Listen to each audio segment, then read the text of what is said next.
Intercourse, yes. First, my mom dared me. Second, Merriam-Webster defines it as A, a connection or dealings between persons or groups, and B, exchange exclusively of thoughts or feelings. In other words, intercourse is another form of communication. Letters are the most basic form of communication, other than writing, other than speech, and paralinguistics. Being an avid letter writer myself, I use steel-tip pens and fairly heavy stock paper.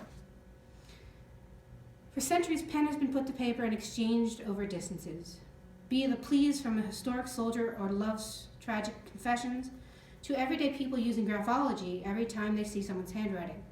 Today I'm going to share with you my fascination with letters and why they're an important communication tool.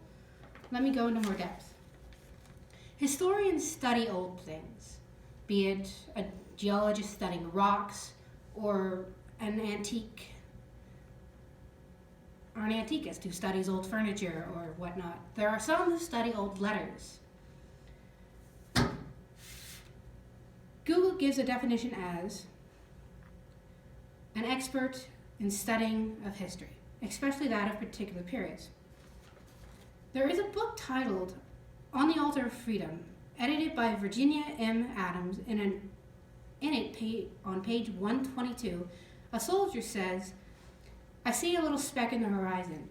If I can, through some sound and influential friends of the cause, avert it before it assumes a larger shape, I would." Corporal James Gooding wrote this letter in November 2009, 1863, a black soldier in the Civil War. That quote was his projection of the future and his hope to divert from it. This book of letters is only one of many glimpses into the past that only old letters can give. There is a certain romance in old letters. Romance, what an amazing force of nature. A thing that can drive a person to mad with joy or grief. In the search for answers, I found a book full of old letters titled Letters of Note, compiled by Sean Usher. In it, I found countless letters of encouragement, hope and regret, and heartbreak.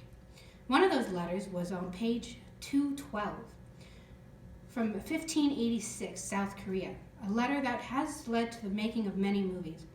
A wife has lost her husband, and her opening line is, "You always said, dear, let's live together until our hair turns gray and die on the same day. How can you pass away without me?" On page 267, Rebecca West writes, "During the next few days, I shall either put a bullet through my head or commit something more shattering to myself than death." Letters allow for time, a distance between others, a buffer. It also allows for readers to get an idea of the writer by looking at their handwriting.